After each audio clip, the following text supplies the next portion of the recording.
পাওয়া যেতে পারে এর থেকে? পাওয়ার মতো কিছু নেই বস, বডিতে বডি ডিকম্পোজ হয়ে গেছে, পচে গেছে। তাহলে তো চেনা খুব মুশকিল। না, চেষ্টা করব। সবার আগে এই হাড়ের ওপর যে মাংসর টুকরো আছে, টিস্যুতে আছে, এগুলোকে সরিয়ে হাড়টাকে একদম পরিষ্কার করে দেখি। ঠিক আছে। আইডেন্টিফিকেশনের কোনো চান্স আছে? চেষ্টা করবো দা। আপাতত আমি লাশটাকে ল্যাবে নিয়ে যাচ্ছি।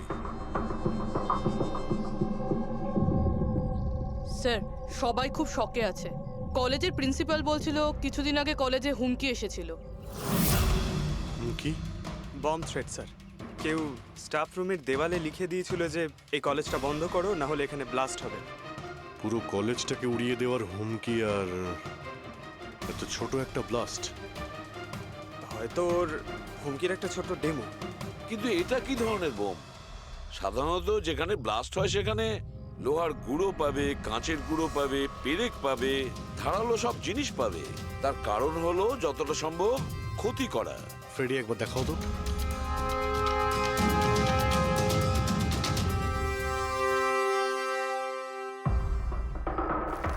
না স্যার, সেরকম তো কিছু দেখতে পেলাম না।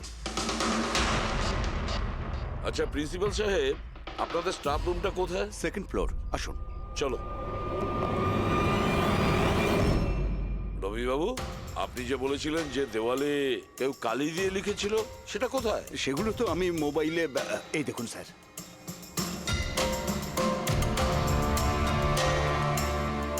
তো আপনারা তো তাড়াতাড়ি কি ছিল এই দেওয়ালটা রং করার? সমস্ত স্টাফেরা খুব ঘাবড়ে গিয়েছিল, সবাই চিন্তা করছিল, আর কলেজের পরিবেশ খারাপ হচ্ছিল। তারপর এক্সামিনের সময় এসে গেছিল, সেই জন্যই আমি মুছে দিয়েছি।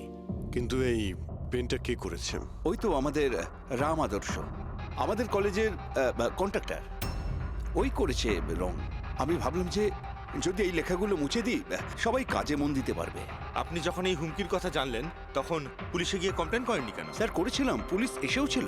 ওনারা অনেক জিজ্ঞাসাবাদ করলেন, তারপর ওনারা বলে দিলেন হয়তো কেউ এটা দুষ্টুমি করেছে, তারপর চলে গেলেন। আপনাদের কলেজের করিডোরে সিসিটিভি ক্যামেরা লাগানো আছে না?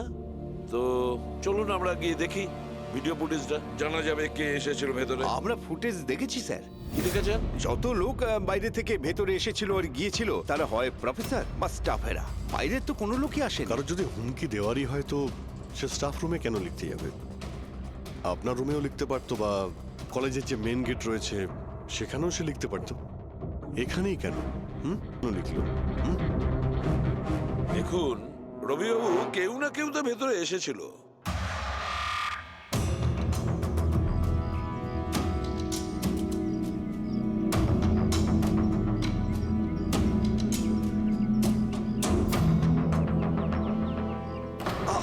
আরে স্যার, স্যার, অভিজিৎ,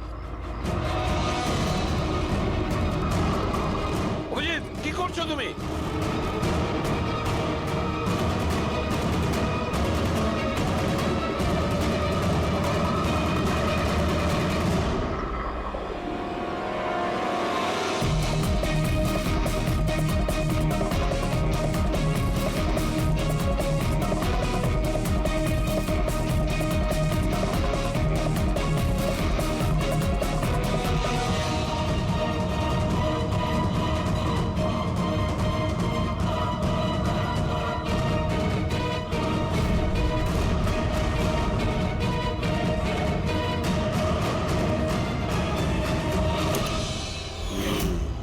যেখানে ব্লাস্ট হয়েছিল সেই স্পটটা এই জানালার একদম নিচেই, আর এই জানালাটা স্টাফ রুমের একদম পাশে, আর জানালার ঠিক লাগোয়া হলো এই বেঞ্চ।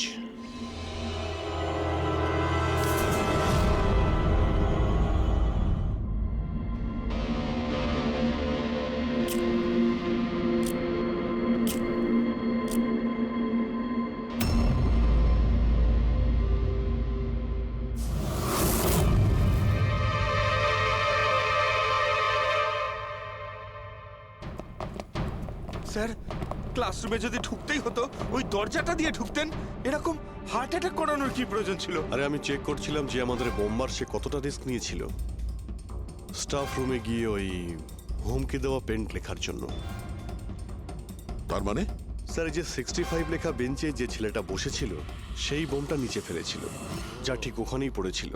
আর আমরা সবাই কাঁচের টুকরো আর লোহার টুকরো কেন পেলাম না জানো? মানে ওটা হোমমেড বোম ছিল? এক্স্যাক্টলি, এটা হোমমেড বোম ছিল। এই যে বাড়িতে ব্যবহার হয় না ব্লিচিং পাউডার ইত্যাদি, এগুলো দিয়েই বানানো হয়েছিল। সেই কারণেই ওই এভিডেন্স প্যাকেটে ব্লিচিং পাউডারের গন্ধ আসছিল। স্যার, এই ব্লিচিং পাউডার ওর ওই বেঞ্চেও লেগে রয়েছে। স্যার তাহলে ওই বডিটা কার ছিল? শালুকে কঙ্কালটা ফরেন্সিক ল্যাবে নিয়ে গেছে, জানা যাবে সেটা কার।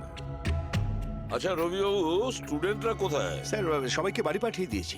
আর এই স্টুডেন্টটা কোথায়? টেবিল নাম্বার 65-এ যে বসেছিল। স্যার নাম্বার 65 তো আরিয়ানের। স্যার ও 1 নম্বরের দুষ্টু ছেলে, কলেজের সব প্রফেসরদের জ্বালিয়ে খেয়েছে, 1 নম্বর দুষ্টু। আরিয়ান, চলো এবার আমরাও ওকে একটু বিরক্ত করি। I am sorry sir, I am sorry. চুপ! এই জন্য কলেজে জয়েন করেছো? কলেজটাকে বোম দিয়ে উড়ানোর জন্য? কেন করেছো এটা? স্যার এক্সাম আসছিল আর আমি একদম তৈরি ছিলাম না, তো ওই দিন আমি স্টাফ রুমের ভেতরে যাই আর কলেজটাকে বোম দিয়ে ওড়ানোর হুমকি দিয়েছিলি?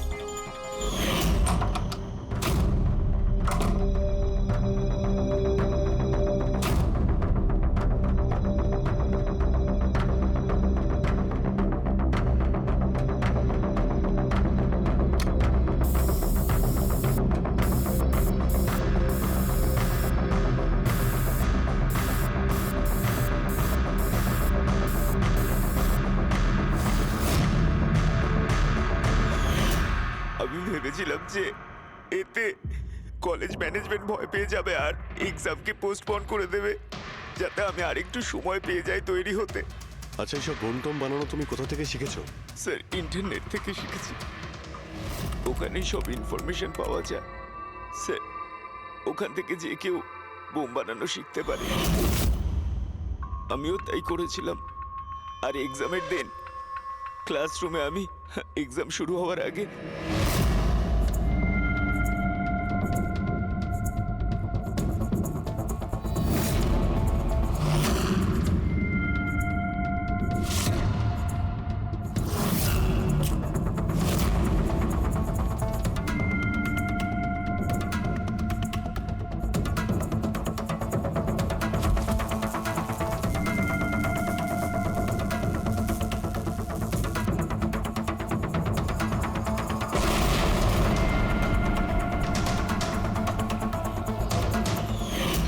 যদি এই বুদ্ধিটা পড়াশোনায় কাজে লাগাতে, তাহলে অনেক বড় কাজ করতে পারতে। স্যার আমি এইসব এক্সামটা বন্ধ করতে করেছিলাম। স্যার আমি কাউকে মারতে চাইনি। কিন্তু মেরেছো তো ঠিকই না? না বস, আরিয়ানের কারণে কারোর প্রাণ যায়নি। এটা কি বলছো তুমি শালুকে? বোম ব্লাস্ট করেছে ও কলেজে? হ্যাঁ বস, বম ব্লাস্ট করেছে। আর ওই বম ব্লাস্টের কারণে একটা মার্ডার কেস আমাদের সামনে। এটা কি বলছো তুমি শালুকে? বোম ব্লাস্ট করেছে ও কলেজে? হ্যাঁ বস, বম ব্লাস্ট করেছে। আর ওই বম ব্লাস্টের কারণে একটা মার্ডার কেস আমাদের সামনে এসে হাজির হয়েছে। বস, যেখানে আমরা ওই ব্লাস্ট সাইটের পাশে কঙ্কাল পেয়েছিলাম, ওই কঙ্কালটা আসলে 22 থেকে 24 বছর বয়সের একটা ছেলের লাশ, যার মৃত্যু আজ থেকে 2 বছর আগে হয়েছিল। কি 2 বছর আগে? এটা তো ভালোই হয়েছে, এর বমের কারণে ওখানে ব্লাস্ট হয়েছে আর লাশ বেরিয়ে এসেছে। নাহলে তো জানতেই পারতাম না একটা লাশ ওখানে পোঁতা রয়েছে। আর মৃত্যু হয়েছে কি করে? এটা বলা খুব কঠিন ব্যাপার বস। কোনো এভিডেন্স নেই, শুধু হাড়। আর ওই হাড়ের ওপর না কোনো বুলেটের চিহ্ন আছে, না কোনো ছুরির চিহ্ন আছে, কিচ্ছু নেই। কিন্তু আপনার গাট ফিলিং কি বলছে? অভিজিৎ, এই ধরনের কেসে গার্ড ফিলিং কোনো কাজ করে না। যা কিছু হতে পারে বস। হতে পারে কেউ ওর গলা টিপে দিয়েছে, কেউ ওকে বিষ দিয়ে মেরেছে, অথবা এটাও হতে পারে যে কেউ ওকে জীবন্ত জমির মধ্যে পুঁতে দিয়েছে। কিন্তু বস, এত কিছু সত্ত্বেও একটা সাফল্য পাওয়া গেছে। কি? এই দেখো, এইটা।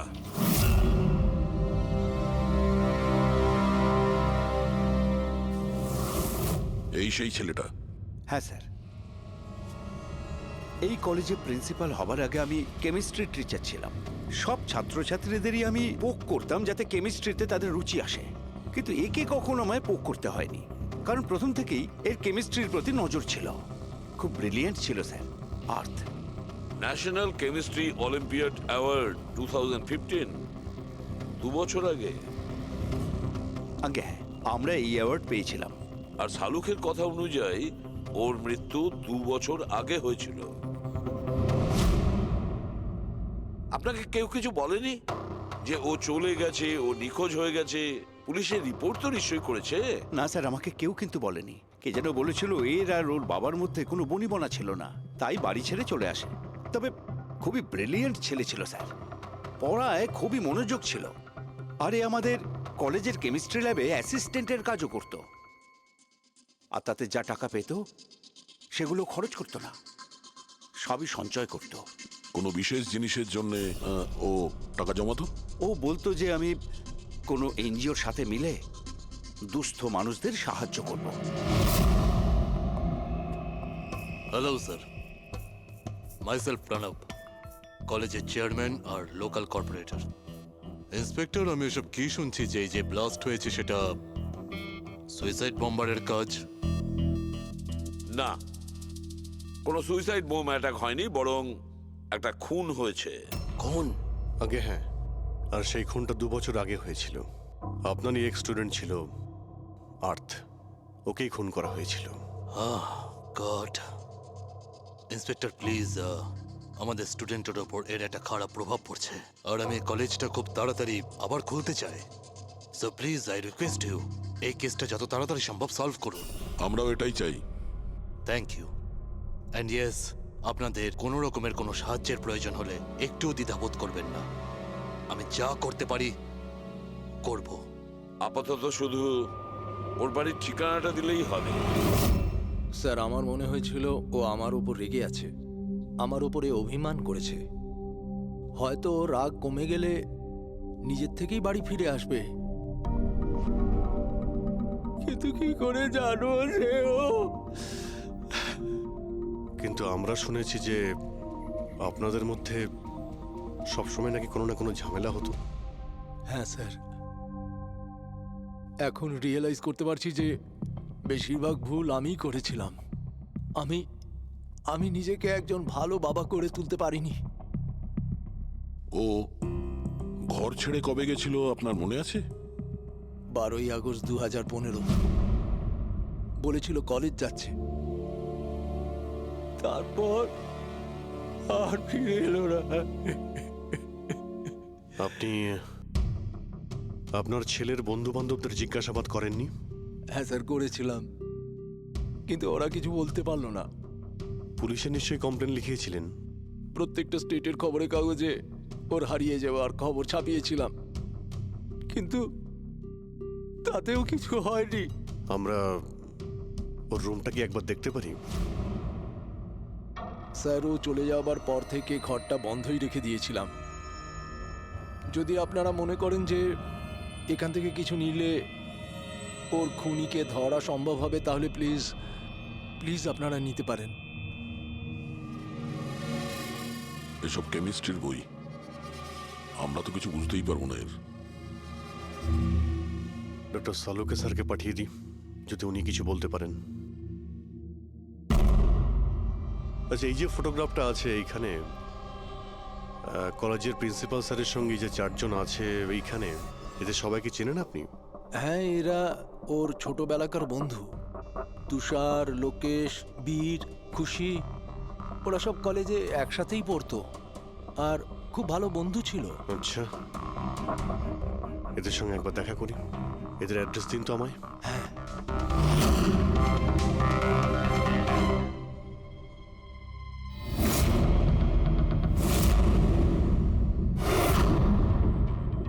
12ই আগস্ট 2015 কিছুদিন আগে।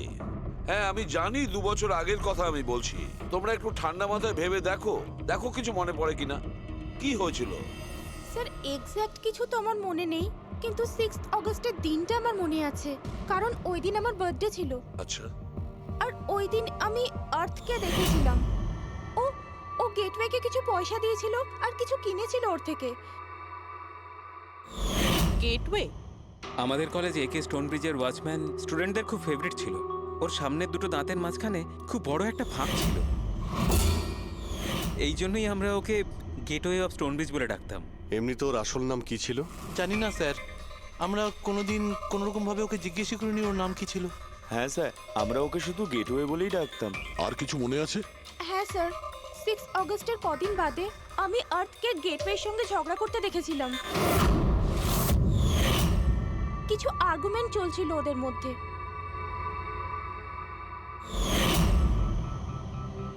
ঠিক আছে, তোমরা যেতে পারো। যদি দরকার পড়ে তোমাদের আবার ডাকবো।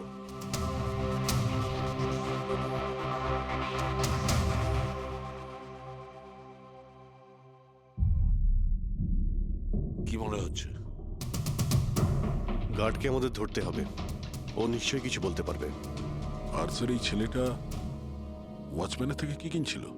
এক্সকিউজ মি স্যার, হ্যাঁ, আমি আপনাদের কিছু বলতে চাই। কি? হয়তো আপনাদের এটা শুনে একটু আশ্চর্য লাগবে, কিন্তু আমি আগে থেকেই জানতাম যে আর্থ মারা গেছে। কি?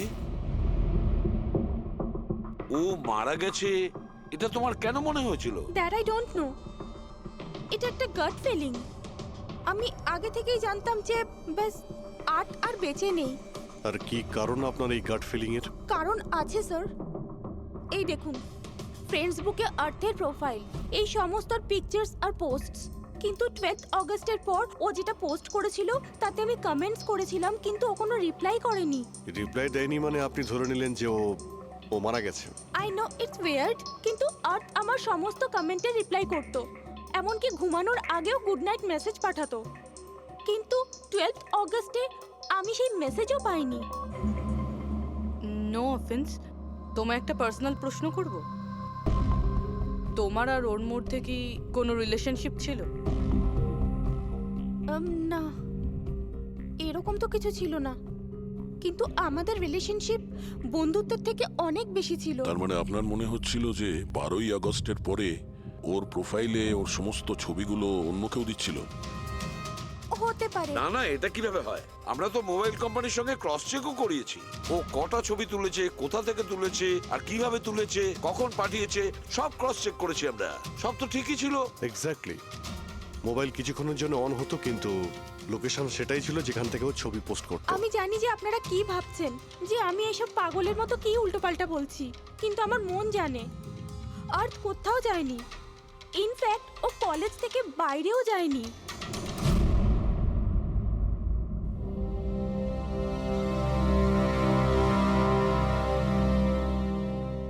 স্যার, হ্যাঁ, স্যার এটা দেখুন।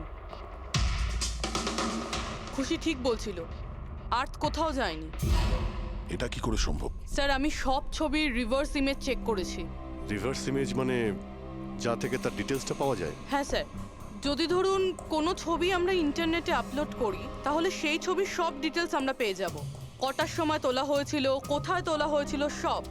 আর যদি ওই ছবি কেউ কোনো এডিট করতে চায় বা ট্যাম্পারিং করতে চায়, তাহলে আমরা অরিজিনাল ফটোটাও কি আছে সেটা বুঝে যাব। আর স্যার আর্ট 12ই আগস্টের পর থেকে যতগুলো ছবি আপলোড করেছিল, আমি সেগুলোর রিভার্স ইমেজ চেক করেছি। এই দেখুন স্যার কি পেয়েছি।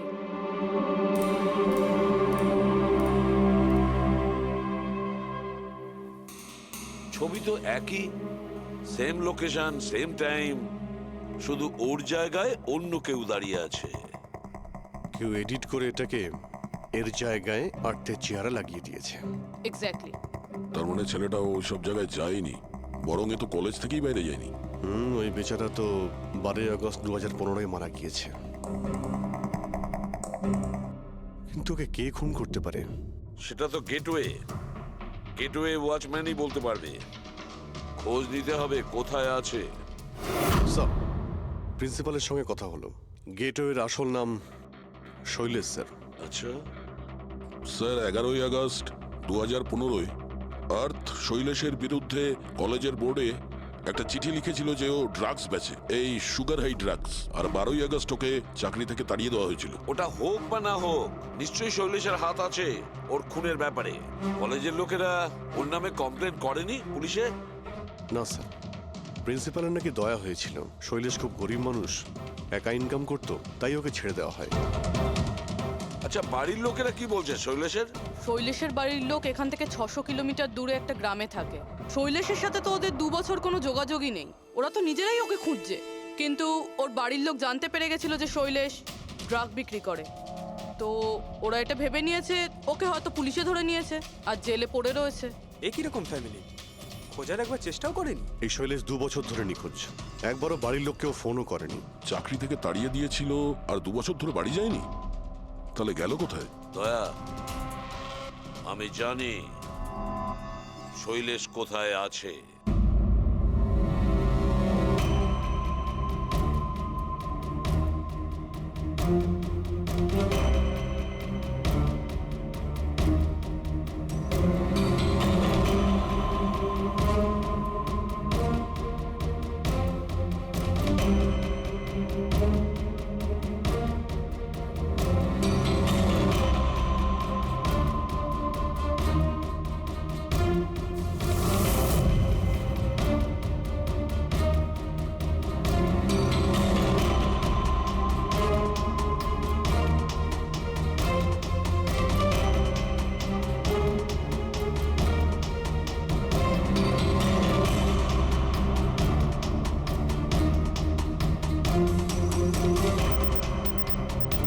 স্যার, স্যার, স্যার পেয়ে গেছি। এই দেখুন।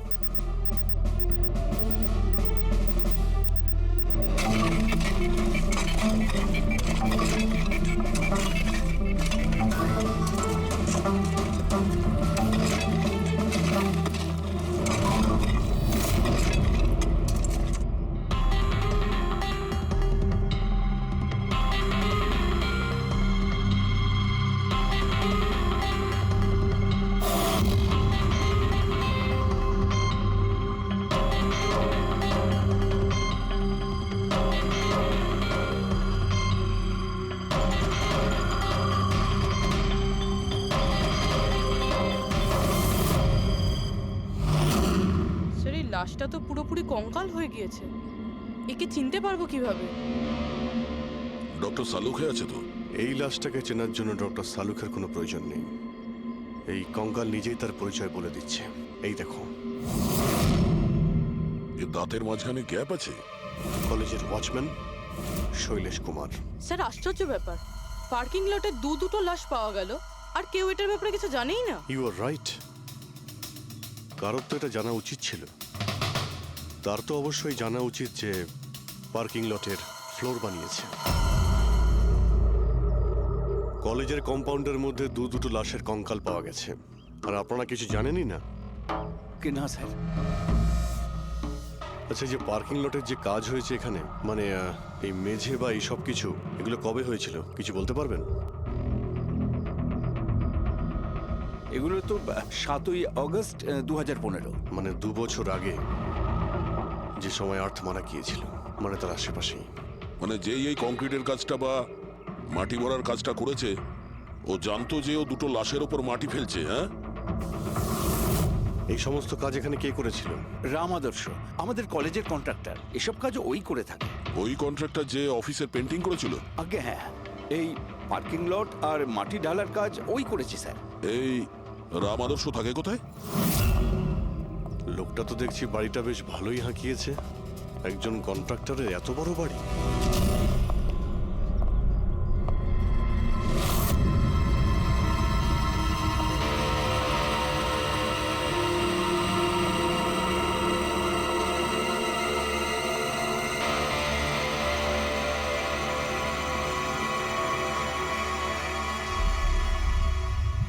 আচ্ছা দাদা, এটা কি করে হলো? কি আর বলবো বাবা, আমার তো আর জীবনের প্রতি মায়া দয়াই নেই। দেখো না, কালকেই কত হাসি ঠাট্টা করছিল মাদার, আর কালকেই হঠাৎ একটা অ্যাক্সিডেন্টে প্রাণ চলে গেল। অ্যাক্সিডেন্ট? অ্যাক্সিডেন্ট? আগে আর্থ আর শৈলেশ করেছিল, এখন এই রাম আদর্শ। একমাত্র এই ছিল যে এই কেসের শেষ সাক্ষী। এটা কারো প্ল্যান মনে হচ্ছে বস। আর এটা তো কোনো কাকতালীয় হতে পারে না। মনে হচ্ছে কেউ জেনে গেছে যে আমরা এই কেসটাকে ইনভেস্টিগেট করছি, নিজের জীবন বাঁচানোর জন্য রাম আদর্শকে মেরে দিল। আমার তো মনে হয় এই কলেজেরই কেউ হবে। সে কে এটা জানতে কলেজের হিস্ট্রি ঘাঁটতেই হবে। স্যার, হ্যাঁ, স্টোনব্রিজ কলেজের ফিনান্সিয়াল হিস্ট্রি একদম ক্লিন। টাকা বা ডোনেশনের ক্ষেত্রে কোনো ঘাপলা নেই। স্যার স্যার এই আর্টিকেলটা পেয়েছি। 3 আগস্ট 2015-তে AK স্টোনব্রিজ কলেজের কেমিস্ট্রি ল্যাবে স্টুডেন্টদের ওপর একটা আজব সাইড এফেক্ট হয়েছিল। সবাই অজ্ঞান হয়ে গিয়েছিল। মনে হয় কোনো কেমিক্যাল রিয়াকশন ছিল। এটা কি ধরনের কেমিক্যাল? স্যার ওটা তো অথরিটিসও জানতে পারেনি। সবাই এটাই মেনে নিয়েছিল যে কোনো একটা স্টুডেন্ট হয়তো দুটো কেমিক্যালকে একসাথে মিলিয়ে ফেলেছিল। কেমিক্যাল রিয়াকশনের এত স্ট্রং এফেক্ট যে সেটা পুরো ল্যাবে ছড়িয়ে পড়ে। হতে পারে অভিজিৎ, কিছু কিছু কেমিক্যালের খুব স্ট্রং রিয়াকশন হয়, যেমন হচ্ছে নেনথানাইট। বস, আমি ওর কেমিক্যাল জার্নাল দেখেছি। ওখানে একটা অদ্ভুত জিনিস দেখেছিলাম।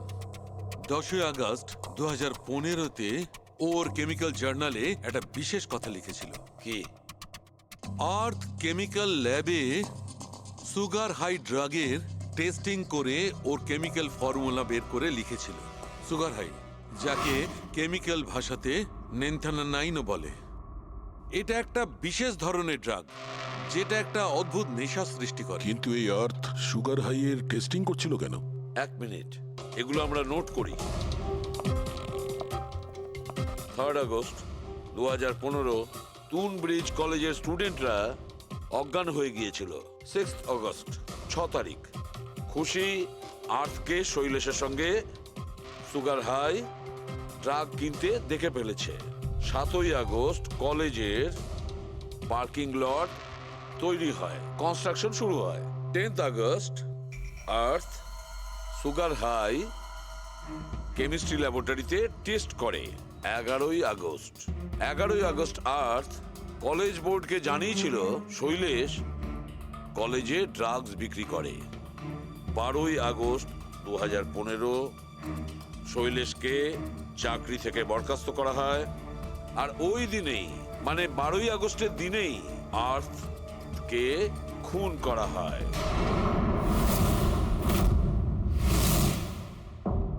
হয়ে গেছে? কি বুঝতে পারলে? স্যার এতে পুরো গল্পটাই বোঝা যাচ্ছে। এমন কেউ ছিল যে কেমিস্ট্রি ল্যাবেই সুগার হাই ড্রাগস বানাতো। তোমার এরকম কেন মনে হচ্ছে? তাহলে আন্দাজে বলছি না, কনফার্ম কলেজের মধ্যে কেউ তো একজন ছিল যে সুগার হাই ড্রাগস বানাতো। আর সেটাও রাতে, যখন কেউ থাকতো না। আর তার সঙ্গতে ছিল কলেজের ওয়াচম্যান শৈলেশ। আর সেই ড্রাগসই শৈলেশ কলেজের স্টুডেন্টদের বেচতো। সেই কারণেই 3 তারিখে স্টুডেন্টস ল্যাবে অজ্ঞান হয়ে গেছিল স্যার। তার আগের রাতে ড্রাগস বানানোর পরে ওরা ওই জিনিসপত্রগুলো ঠিকমতো পরিষ্কার করেনি। সেই কারণেই হয়তো একটা স্ট্রং কেমিক্যাল রিয়াকশন হয়েছিল। এবারে বুঝতে পেরেছো? সেটা তো বুঝলাম, কিন্তু ভাই আমাকে একটা কথা বলো, আর্থের সন্দেহ কেন হয়েছিল? কারণ স্যার ও ল্যাবে অ্যাসিস্ট্যান্টের কাজ করত।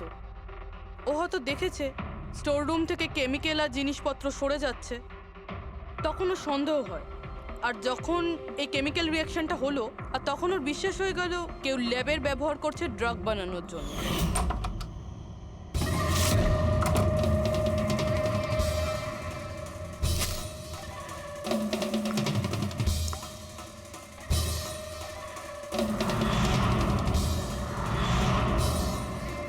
তারপর 10 তারিখে আর্থ ল্যাবে সুগার হাইয়ের টেস্ট করেছিল, এইটা জানার জন্য যে ওগুলো সত্যি সত্যি ড্রাগস কিনা। তারপর টেস্টের পরে টেস্টের সমস্ত ডিটেল ও একটা রিপোর্টে লিখে নিল। যখন ওর জানতে পারলো যে এই সুগার হাই একটা ড্রাগস, তখন ও কলেজ বোর্ডকে একটা চিঠি লিখেছিল। যখন এই কথা ওই ড্রাগ বানানোর লোকেরা জানতে পারলো, তখন ওরা ভয় পেয়ে গেছিল কে এই আর্থ ওদের কাছে পৌঁছে যাবে। সেই কারণে আর্থকে মেরে দিয়েছিল। তারপরে স্যার শৈলেশকে মারে, যাতে ওর কোনো উইটনেসই না বেঁচে থাকে। কিন্তু স্যার এরকমটা কে করতে পারে? যে কেউ হতে পারে, যার কেমিস্ট্রির ওপর খুব ভালো দখল আছে আর যে সবসময় ল্যাবে যাতায়াত করতো। স্যার ওই কলেজের প্রিন্সিপাল, উনি তো শৈলেশকেও পুলিশের কাছে দেননি। কেমিস্ট্রির নলেজ তো লোকেশ, তুষার আর বীরেরও রয়েছে। হায়ার স্টাডির জন্য ওরা বড় বড় ইনস্টিটিউটেও গিয়েছিল, তাও সেটা স্টুডেন্ট লোন বা স্কলারশিপ ছাড়া। এত টাকা পেলো কোথা থেকে ওরা? স্যার হতে পারে তার মা বাবা দিয়েছে, বা এমনও হতে পারে কোনো বেআইনি কাজ করেছে টাকার জন্য। যে কেউ হতে পারে, এদের মধ্যে কেউ বা বাইরের কেউ, কাউকে ভরসা করা যায় না। একটা কথা, এই আপনাদের এই খুশির ওপর ভরসা আছে স্যার? কেন দা? মানে যদি এই খুশি ভরসা করার মতন হয় তাহলে আমার কাছে একটা প্ল্যান আছে। কিরকম প্ল্যান? আর্থ, শৈলেশ আর রাম আদর্শ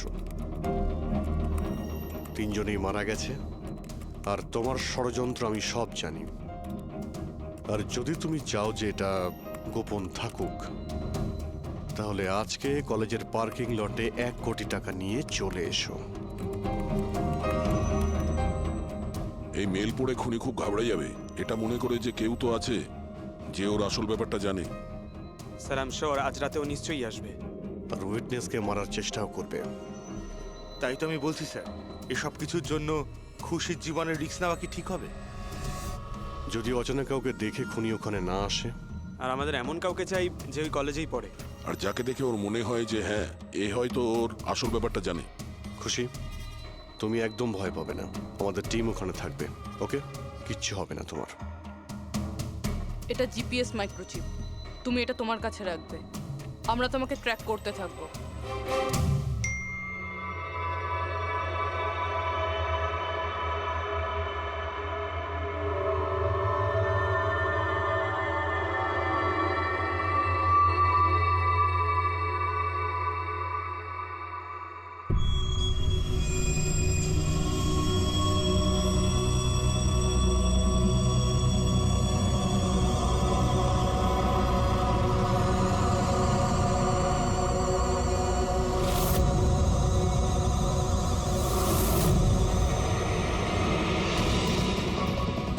স্যার, আপনারা কাউকে দেখতে পেলেন কি?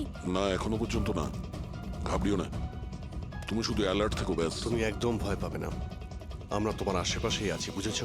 ওকে ওকে স্যার।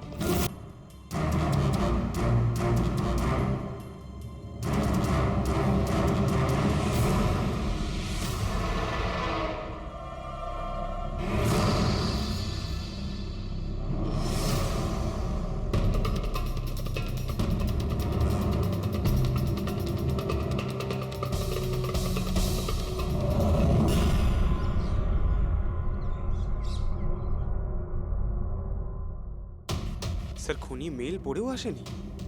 আরে পঙ্কজ, হতে পারে সে মেলটা দেখেইনি। বা এটা হতে পারে যাদের আমরা মেল করেছিলাম এদের মধ্যে কেউ খুনি নয়। খুশি, তুমি অনেকটা টায়ার্ড হয়ে গেছো, যাও তুমি ঘরে গিয়ে rest now. And thanks for everything. যদি কোনো জিনিসের প্রয়োজন হয় আমাদের ফোন করো, ওকে?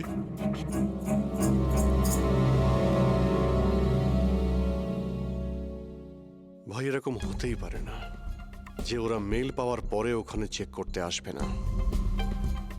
রবি, লোকেশনটা ভালো করে চেক করো, যেখানে খুশি ছিল তার আশপাশে আর কে কে ছিল।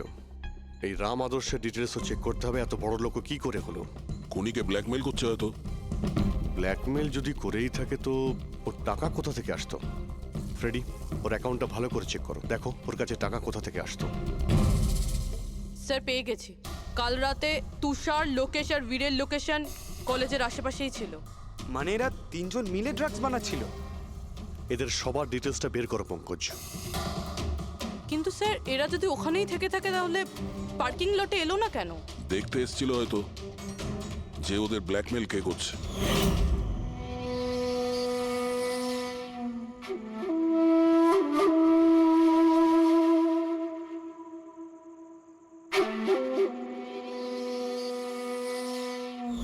আর ওরা হয়তো খুশিকে দেখে ফেলেছে, ওকে কেউ মেরে ফেলতে পারে। ফোন করো ওকে।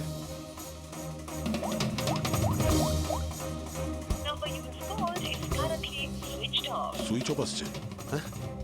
Switched off? স্যার এই তো 2 মিনিট আগেও ফেসবুকে একটা স্ট্যাটাস আপডেট করলো, need a break, going on holiday. তাহলে ফোনটা সুইচ অফ হলো কি করে? আচ্ছা খুশির কিছু ওই চিপ যেটা আমরা দিয়েছিলাম সেটা হয়তো ওর কাছেই আছে। ওর লোকেশন ট্র্যাক করো, কোথায় আছে। স্যার, এই রাম আদর্শর রাম কাহিনী আমার মাথায় ঢুকে গেছে। 2রা আগস্ট 2015-র পরে ও একটার পর একটা বড় বড় গভর্নমেন্ট প্রজেক্ট পেতে থাকে এবং তার ফলেই ও আজকে এত বড় লোক। আর এই সমস্ত প্রজেক্ট দিয়েছিল একটাই লোক, প্রণব, কলেজের চেয়ারম্যান। স্যার একটা শকিং নিউজ আছে, প্রণব তুষারের আঙ্কেল। মাই গড, এর মানে হলো তুষার আর তার বন্ধুরা এই কলেজে ড্রাগ বানাচ্ছে। আর প্রণবোধের প্রশ্রয় দিচ্ছে। আর এখন ওরা খুশিকে মারতে চাইছে। স্যার স্যার খুশির লোকেশন খুঁজে পেয়েছি।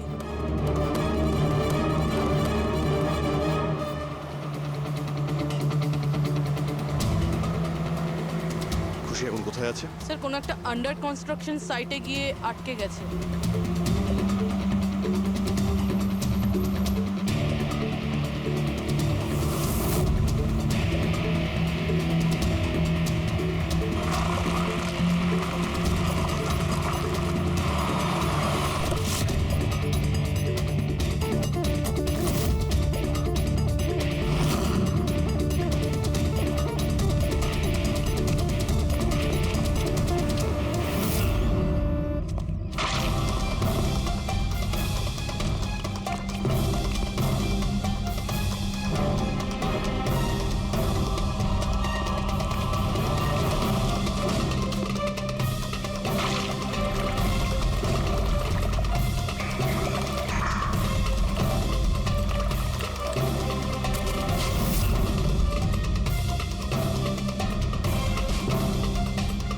একদম টাটকা সিমেন্ট।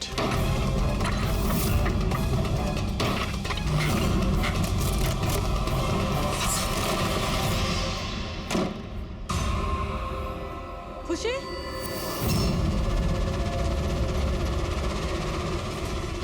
খুশি খুশি স্যার স্যার এ বেঁচে আছে।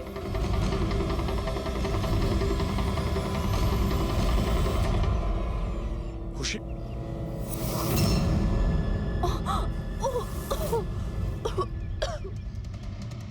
ওরা হয়তো বেশি দূর যেতে পারেনি। ওদের ফটো সমস্ত পুলিশ স্টেশনে পাঠিয়ে দাও, ধরা পড়ে যাবে। তিনটেকে তো পরে দেখবো, আগে ওই লোকটার ঘাড় ধরি যার হাত এদের মাথার উপরে আছে। প্রণব, ঠিক আছে।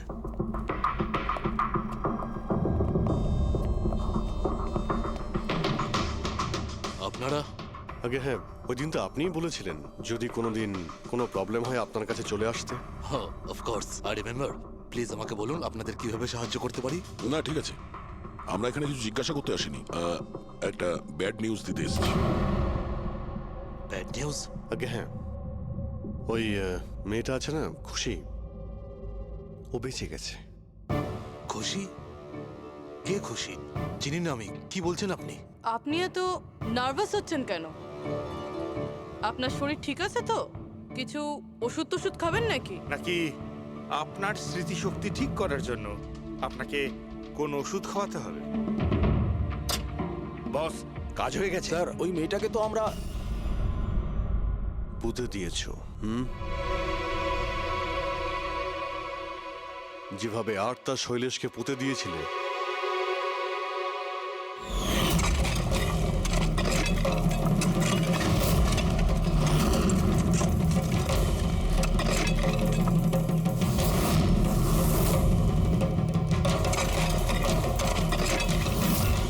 অন্তত ওই জুতোর থেকে ওই সিমেন্টগুলো তো পরিষ্কার করে নিতে, যার নিচে ওই মেয়েটাকে কবর দিয়েছো। হ্যাঁ, আর ওকে আমরা বাঁচিয়েও নিয়েছি। বলুন প্রণব বাবু, কিছু বলবেন আপনি? আমি অনেক টাকা কামাতে চেয়েছিলাম, আর তার জন্য সব থেকে সহজ উপায় ছিল ড্রাগস। আর আজকালকার ছেলে মেয়েদের এই নেশা করতে বেশি সময় লাগে না। আর তারপর আমি ড্রাগস বাইরে থেকে নিয়ে এসে আমার স্টুডেন্টদের বিক্রি করতে চাইনি। এই জন্য আপনি নিজেই ড্রাগস বানানো শুরু করে দিলেন এই কলেজের ল্যাবে। আর ওগুলো বিক্রি করার দায়িত্ব দিয়ে দিলে ওয়াচম্যান শৈলেশকে। আর আর্থ যখন তোমার সত্যিটা জানতে পেরে যায়, তখন তুমি ওকে মেরে ফেলো। আর শৈলেশকেও মেরে দিয়েছেন যাতে কোনো উইটনেস না থাকে। হ্যাঁ, তোমার কি মনে হলো আর্থের ফোনটাকে এখানে ওখানে পাঠিয়ে দিলেই পুলিশ বোকা বনে যাবে? হ্যাঁ, তোমাদের মধ্যে সেই মহান ব্যক্তিটি কে যে আর্থের মোবাইল নিয়ে ভারত ভ্রমণ করতে বেরিয়েছিল? ও, সেটা তুমি ছিলে? হ্যাঁ, সোশ্যাল মিডিয়াতে ফটো আপলোড করার খুব শখ না তোমার? অনেক শহর তুমি ঘুরেছ, কিন্তু আসামি যতই ঘুরুক শেষে তাকে একটাই জায়গায় আসতে হয়, জেল। তোমরা তিনজন সেখানেই যাবে। আর খুব তাড়াতাড়ি তোমার ভাইপো তুষার